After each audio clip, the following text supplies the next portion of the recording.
तो चलिए अब आगे बढ़ते हैं। जैसा मैंने आरंभ से ही कहा था कि लेखनी जब चलती है तब कृष्ण प्रिय मोर पंख सी अपनी कोमलता का अनुभव कराती है, और यही लेखनी सहलाती भी है। लेकिन जब गलत के विपक्ष में खड़ी होती है तो कुछ ऐसा नाद उत्पन्न करती है जिससे जागृति आना तय है। दिखावे की अंधी दौड़ में कई बार हम अपनी जिम्मेदारी भूल जाते हैं, जिम्मेदारी एक सजग नागरिक की, जिम्मेदारी एक सजग मानव की। तो आइए चलते हैं दिल्ली और सुनते हैं जयश्री जी भंडारी के काव्य पाठ को। जय श्री कृष्णा। जय श्री कृष्णा। मेरी बहनों ने, अनुराधा जी ने जो ज्वलंत मुद्दा उठाया है दिखावे का, मानवता के शर्मसार होने का, उसी कड़ी को आगे बढ़ाते हुए कुछ प्रस्तुत करना चाहती हूँ।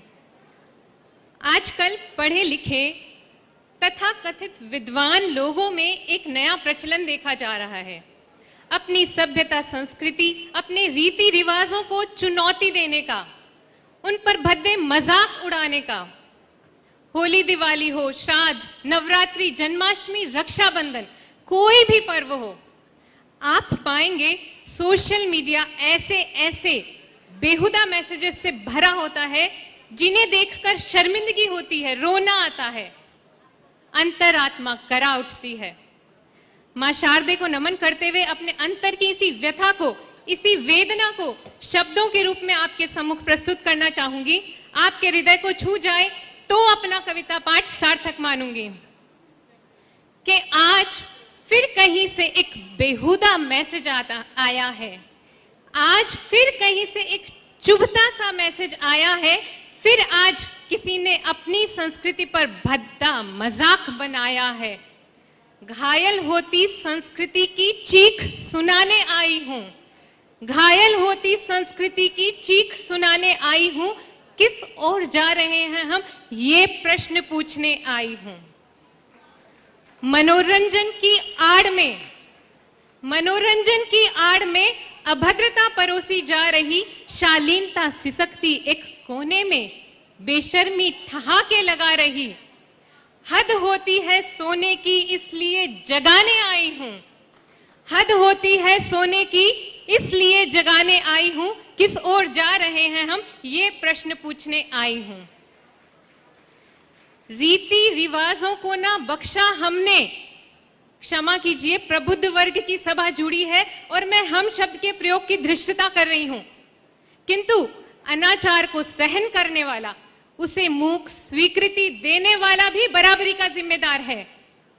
कि रीति रिवाजों को ना बख्शा हमने, त्योहारों का माखौल उड़ाया, रिश्ते नातों की हदें भी लांघी, आधुनिकता ने ऐसा भरमाया, तरक्की के मद में मस्त हुए को होश में लाने आई हूं, तरक्की के मद में मस्त हुए को होश में लाने आई हूं।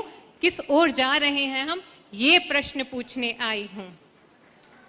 तुच्छ स्वार्थ की पूर्ति हेतु संस्कारों का करते अपमान, अपनी खोखले अहम को सिद्ध करने के लिए, तुच्छ स्वार्थ की पूर्ति हेतु संस्कारों का करते अपमान, परंपराओं को चुनौती देकर नहीं बढ़ी है किसी की शान। क्या सौंप रहे अगली पीढ़ी को, क्या सौंप रहे अगली पीढ़ी को, ये याद दिलाने आई हूं। किस ओर जा रहे हैं हम, ये प्रश्न पूछने आई हूं। राष्ट्रीय स्तर का मंच जुड़ा है, इस मंच से संपूर्ण समाज से निवेदन करना चाहती हूं कि आइए प्रण लें कि अपनी गरिमामय संस्कृति पर यह आघात कदापि सहन नहीं करेंगे। मंच को नमन करते हुए पंक्तियां समर्पित करती हूं। क्यों खून खौलता नहीं किसी का, दो टूक ना हो जाती छाती, क्यों खून खौलता नहीं किसी का, दो टूक ना हो जाती छाती, क्यों सहते ये दुस्साहस, क्यों छलनी होने दे थाती। बहुत सह लिया उपहासों को, बहुत सह लिया उपहासों को, अब आवाज उठाने आई हूं। किस ओर जा रहे हैं हम, ये प्रश्न पूछने आई हूं। अंत में देश की नूतन नालंदा शिक्षा नगरी कोटा की भूमि पर खड़े होकर अपने देश का गौरव याद दिलाना चाहती हूं।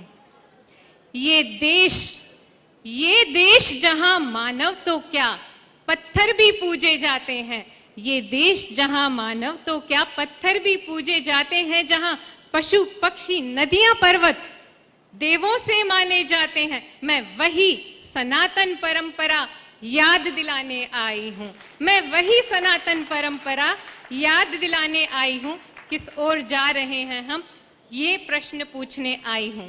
हमारी सभ्यता, संस्कृति हमारी पहचान है, इसे धूमिल ना होने देना हमारी नैतिक जिम्मेदारी बनती है। इसी प्रश्न के साथ आपसे अनुमति चाहती हूँ। धन्यवाद। बहुत सही कटाक्ष जयश्री जी। और वाकई में हम सब जानते ही हैं, जैसे ही हमारे सनातनी कोई त्योहार शुरू होता है, कभी गणेश जी, कभी शिव जी, उनके बारे में कितने ही जोक्स सोशल मीडिया पे आने शुरू हो जाते हैं और हम ही उन जोक्स को आगे फॉरवर्ड करना शुरू करते हैं। तो जैसा कि कल्पना दीदी ने कहा था कि साहित्य समिति एक नव चेतना लेकर आए अपने कार्यों के माध्यम